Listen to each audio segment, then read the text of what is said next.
Salam, hər vaxtınız xeyir olsun əziz həmvətənlər. Bu gün dəyərli yazıçı Səbinə Bayramova ilə birlikdəyik və siz əziz oxucuların suallarını sizin adınıza mən ona yönləndirəcəm. Səbinə xanım, xoş gəlmisiniz.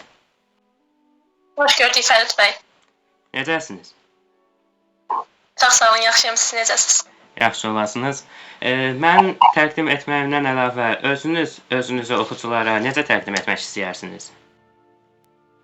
Mən Səbinə Bayramova, xarici dil müəllimiyəm, özüm həm də yazıçılıqla məşğul oluram. 4 kitab müəllifiyəm. İnşallah 5-ci kitabım da tezliklə çap olunacaq. İnşallah. Səbinə xanım, uzatmadan suallara keçmək istəyirəm. Necə oldu ki, siz yazmağa başladınız? Hansı səbəblər sizi vadar etdi ki, yazmaqla məşğul olasınız, ədəbiyyatla məşğul olasınız? Yazmaq mənim üçün qəlbimdən gələn sözləri, nə bilim, kağıza, vərəqə tökmək oldu. Yəni heç düşünmədiyim anda anidən yazmaq istədim və eləcə başlamışam. Yəni düşünülməmiş şəkildə. Hansı duyğuları yaşayırdınız, xatırlayırsınızmı bu vaxtları? Çoxluqla kədər, amma yəni böyük hissəsi də elə sevinc də olub. Yəni tək kədərlə kifayətlənməmişəm. Bəs həmin vaxt sizi, yəni ilhamlandıran hansısa bir şəxsiyyət olmuşdumu və yaxud da hansısa bir kitab olmuşdumu ki, sizi birbaşa ilhamlandırsın yazı ilə məşğul olmağınıza? Xeyr, həyatımda əslində ədəbiyyatla məşğul müəllimlərim olub. Yəni sırf şairliklə, yazıçılıqla məşğul olanlarım olub. Bəlkə də insan öz gördüyünü davam elətdirər düşüncəsilə indi fikirləşirəm ki, bəlkə də onları gördükdən sonra nəsə ilhamlanmışam, amma düşünmürəm ki, kimsə həyatımda və yaxud da hər hansı bir şəxsiyyət, hər hansı bir kitab ki, rol oynarıb sırf yazıçılıqla məşğul olmağım üçün. Yəqin ki, bu ondan irəli gəlir ki, ruhunuzun qüvvətindən irəli gəlir ki, kənar təsirlərə, kənar ilhamlara ehtiyac duymusunuz. Bəs bu şəkildə sual verim. Bu günlərdə, yəni ümumiyyətlə yazıya başladıqda ilhamın gəlməsini mi gözləyirsiniz, yoxsa istədiyiniz vaxtda, istədiyiniz şəkildə yaza bilirsinizmi? Qəti şəkildə, yəni planlı şəkildə düşünmürəm mən. İlham gəlməlidir ki, yazım. Yəni heç bir qüvvə mənə yaz deyə məcbur edə bilməz. Əgər istəməsəm, qəti şəkildə yaza bilmərəm. O hisslər gəlməsə, o duyğular içimdən o vərəqlərə tökülməsə, əsla yaza bilmərəm. Əla, gözəl cavab verdiniz. Bəs maraqlıdır. Mövzuları nə cür seçsiniz? Hansısa da izlədiyiniz bir filmdənmi məsələn ağlınıza gəlir və yaxud da hansısa bir kitabı oxuduqda mı ilham alırsınız, yoxsa sadəcə olaraq öz təxəyyülünüzdən, öz təsəvvürlərinizdən mi qaynaqlanır? Xeyr, elə ancaq təxəyyülüm və mənşət ən çox məndə psixoloji və mənşət üzrədir. Yazdığım cümlələr, yazdığım kitablar. Necə deyim, nə hiss etmişəm, hansı anda nə hiss etmişəm, onu da qələmə almışam, sözün açığı. Müsbət hiss etmişəm, müsbət yazmışam, mənfi hiss etmişəm, mənfi yazmışam və yaxud da hər hansı bir hadisə olub görmüşəm ki, o məni mənfiləndirir, yəni kədərləndirir, hüzünlə bağlı yazmışam. Şənləndirir, şən cümlələr yazmışam. Yəni diqqətli şəkildə hissiyatsız heç nə yazdığımı xatırlamıram. Eyni zamanda sizin bir oxucunuz olaraq da bunu təsdiqləyə bilərəm ki, həqiqətən yazdıqlarınız oxuduqda hissləri birbaşa aşılar, bəzi yerlərdə insan kövrəlir, bəzi yerlərdə gülümsəyir. Bəs maraqlıdır, adətən, yəni nisbi olaraq daha çox bu hisslərdən hansı sizə daha çox yoldaşlıq edir yazı prosesində? Məncə yazmaq üçün ən çox kədərə ehtiyac olur məncə. Daha çox kədərli olanda daha çox yaza bilir insan, nəinki sevincli hallarında. Mən elə gəlir. Hüzünlü olanda daha dərin izlər qoya bilirsən o kağızlarda. Bəs həmin hüzünlü olduğunuz vaxtlarda, kədərli olduğunuz vaxtlarda yazmaq sizə necə təsir edir? Əhvalınız düzəlirmi və yaxud da öz ağırlığınızı ata bilirsinizmi, yoxsa daha da ağırlaşdırır? Psixoloji rahatlama keçirirəm ilk öncə, yəni elə ilk başlarda da sırf psixoloji rahatlama üçün, ürəyimi boşaltmaq üçün, beynimi boşaltmaq üçün, sırf bu mənlə bağlı bir şey deyil. Yenə dediyim kimi, qarşımdakı hadisələr, şəxsiyyətlərlə bağlı. Yəni kiminsə hadisəsini, kiminsə həyatını, hekayəsini gördükcə təsirlənib nəsə yazmışamsa, sırf o psixoloji rahatlıq, yəni kağıza köçürməklə məndə baş verir. Səbinə xanım, hisslərinizə bu qədər bağlı olduğunuza görə, yəqin ki, ən yadda qalan, ən sevdiyiniz kitablarda sırf hisslərlə yazılmış və sizin hisslərinizə toxunan əsərlər olur. Bəs bu sualı versəm ki, sizə ən çox təsir edən kitab və yaxud da ən çox təsir edən yazısı hansıdır? Necə cavab verərsiniz? Mən sözsüz Dostoyevski deyə bilərəm. Yəni başqa bir yazar ilk başda odur. Başqa birini düşünə bilmirəm. Cinayət və cəza, yəni kifayət qədər hisslərin tərcüməsi ola bilər. Ona görə də ondan başqa kitab düşünə bilmirəm hal-hazırda. İlk oxuduğunuz kitablardan idi, yoxsa yenilərdə oxumusunuz? İlk oxuduğum kitablardan oldu. Necə hiss etdirmişdi sizə? Bəli, necə? Xatırlayırsınızmı necə hiss etdirmişdi sizə həmin kitab? Çox qarışıq. Bir insanın qatil olmamasına rəğmən qətil törətməsi həqiqətən çox qarışıq hisslər idi ki, necə bu insan bir mənəvi cəhətdən qatil deyil, amma bir qətil hadisəsi törədir. Bu hisslər çox qarışıq idi. Ona çox müsbət təsir eləmişdi. Yəni hər cəhətdən ki, insan yönünü necə tapmalıdır. Səbinə xanım, yazı prosesi ümumiyyətlə, yazıçılıqla məşğul olmaq həm sizin özünüz üçün, həm digər yazıçılar üçün sizin fikrinizdə incəsənətdirmi, peşədirmi və yaxud da hobbidirmi? Mənim üçün qəti şəkildə peşə deyil. Çünki mən yazdıqlarımı cəmiyyətə nəsə bir qatqı olsun deyə yazıram. Qəti şəkildə peşə kimi baxmıram. Mənim üçün hobbidir, həm də incəsənətdir. Mədəniyyətimizin bir sahəsidir məncə. Yəni buna qəti şəkildə mən peşə kimi baxmıram.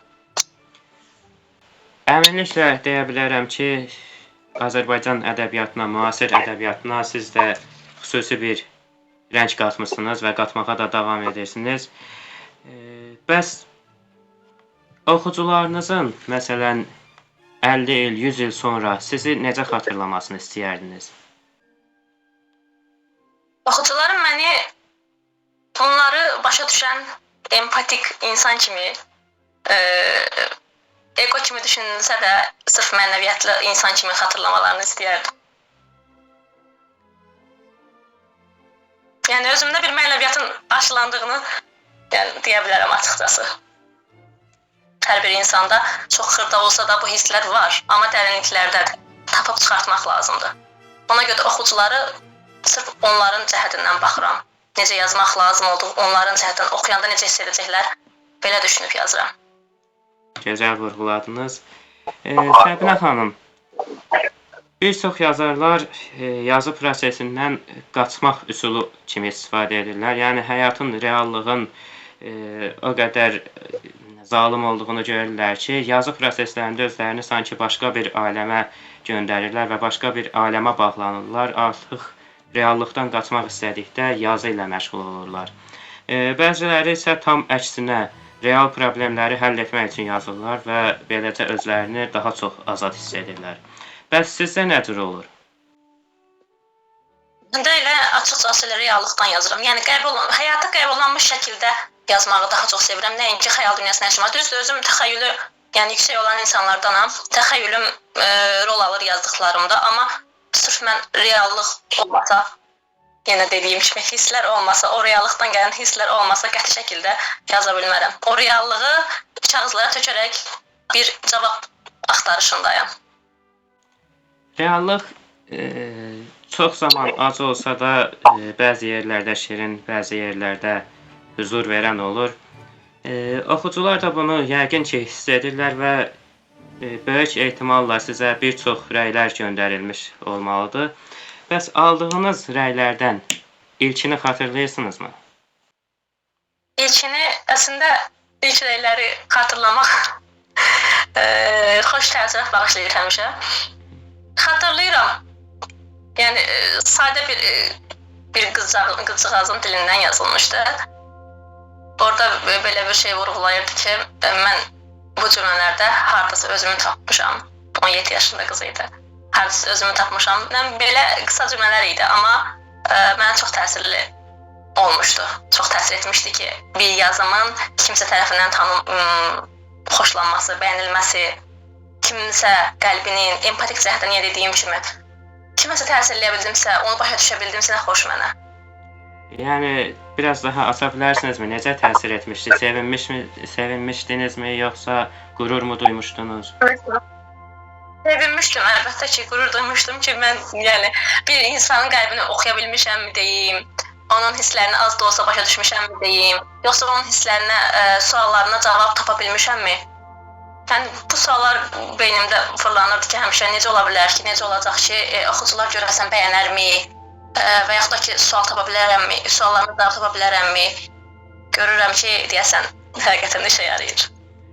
Elə verdiyiniz cavablardan da məlum olur ki, bütün yazılarınızda empatiya hissi ilə yazırsınız və sırf oxucuları düşünərək yazırsınız. Bəs maraqlıdır. Heç olurmu ki, gizlətmək istədiyiniz hansısa da bir mövzunu, hansısa da bir məqamı istəmədən yazarsınız və daha sonra yazılarınıza baxdıqda görəsiniz ki, mən bu hissləri ifadə etmişəm artıq. Bəli, olub. Əslində mən özümü təşvir etməyi heç sevmirəm, amma səmimi şəkildə yazıram hər dəfə.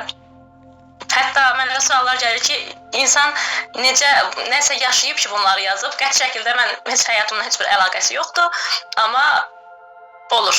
Bəzən olur ki, kədərli olursan, bir cümlən özünə aid olur. Bəzən olur, sevincli olursan, o sevinci gizlədə bilmirsən, o cümlə sənə yenə aid olur. Yəni, olur.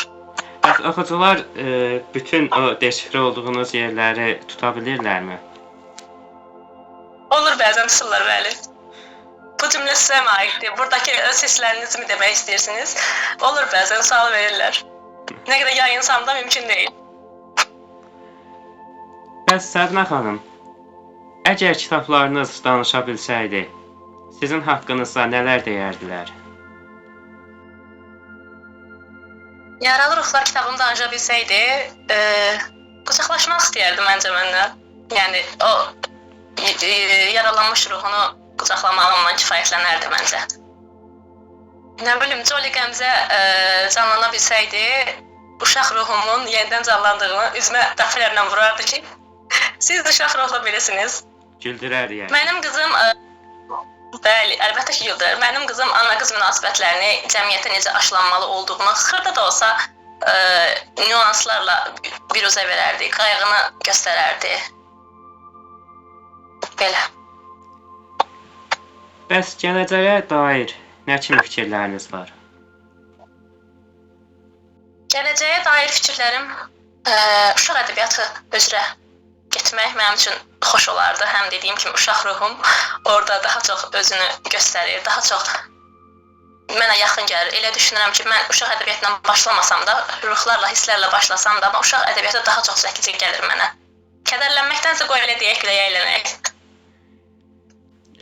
Çox diqqət edilməli bir məqamdır ki, uşaq ədəbiyyatı bəzi şəxslər tərəfindən daha yüngül görünsə də, əslində məsuliyyəti mən deyərdim ki, böyük ədəbiyyatlarından daha çoxdur. Çünki uşaqların formalaşması bir cəmiyyətin formalaşmasıdır. Bəs siz uşaqlara hansı hissləri aşılamaq istərsiniz, hansı dəyərləri aşılamaq istərsiniz, hansı həqiqətləri onlara göstərmək istərsiniz? Hal-hazırda cəmiyyətimizdə gülüş çox az şəkildə yer tutur. Kimə baxırsan dərdlənir, kimə baxırsan kədərlidir. Yəni bütün səbəblər ola bilər buna. Yəni hərə bir səbəb deyir, hərə bir bəhanə göstərir. Mən bu gülüşün sönməməsi üçün sırf böyüklərdən yox, elə uşaqlardan başlamaq istəyirəm ki, uşaqlara indidən aşılansın ki, gülüş dünyanı həqiqətən xilas edəcək. Elə ilk kitabımda, ilk uşaq kitabımda Jolly Qəmzədə də deyir, gülüş dünyanı xilas edəcək. Bu hisslər, yəni mümkünsüz şəkildə gələcəyə ötürülməni istəyirəm. Bir gənc yazıcı olaraq ən böyük ümidiniz nədir? İnsanlığın itməməsi. Artıq insanlıq itib, insanlar qalıb, mən insanlığın itməsini istəmirəm. Sizcə gülmək bunu geri qaytara bilərmi? Əlbəttə ki, qaytarar. Solmuş çiçəkləri su tökmüş kimi bir his gələr, məncə. Məncə olacaq. Gecə tezi var, olacaq. O ümid həmişə olur. Bəli. Mütləq. Mən də o fikirdəyəm ki, nikbin olmaq lazımdır və bu sadəcə boş bir inam deyil. İnam həqiqətən hər şeyin çarəsidir. İnandıqdan sonra mütləq ki, xoşbəxt gələcəklər bizi gözlər. Bəs Səbinə xanım, bir yazıçı olaraq ən böyük qorxunuz nədir? Ən böyük qorxum oxucularımın məni yanlış anlaması. Əslində müsbətə yazdığım cümləni mənfiyə düşünə bilmələri, nə bilim, və yaxud da ki, əksinə mənfi şey dediyim cümləni müsbət şəkildə aşılayıb, yəni oxuculara yanlış aşılamağım həqiqətən mənə çox pis təsir eləyər. Və qorxuram. Səbinə xanım, Yaraqlı Ruhlar əsərinizdə çox incə məqamlara toxunursunuz ki, mən deyərdim, çox müsaitdir yanlış anlaşılmaq üçün. Yəni, xülasə olaraq, qısa olaraq, həmin əsərdə məqsədinizin nə olduğunu açıqlaya bilərsinizmi bir neçə cümlə ilə? Həmin əsərdə məqsədim ondan ibarətdir ki, insanın xaricdə gördüyümüz o sən simvolu, obyekt olaraq səni görürük, yəni özümüzü görürük. Heç kim buna aldanmasın, hamı daxilinə baxsın. Yəni, bir insanı qıranda da, qəlbinə toxunanda da, sevəndə də, nə bilim, qayğısına qalanda da ilk qəlbdən başlasın. Yəni, sadəcə ruhla başlamaq kifayətdir məncə.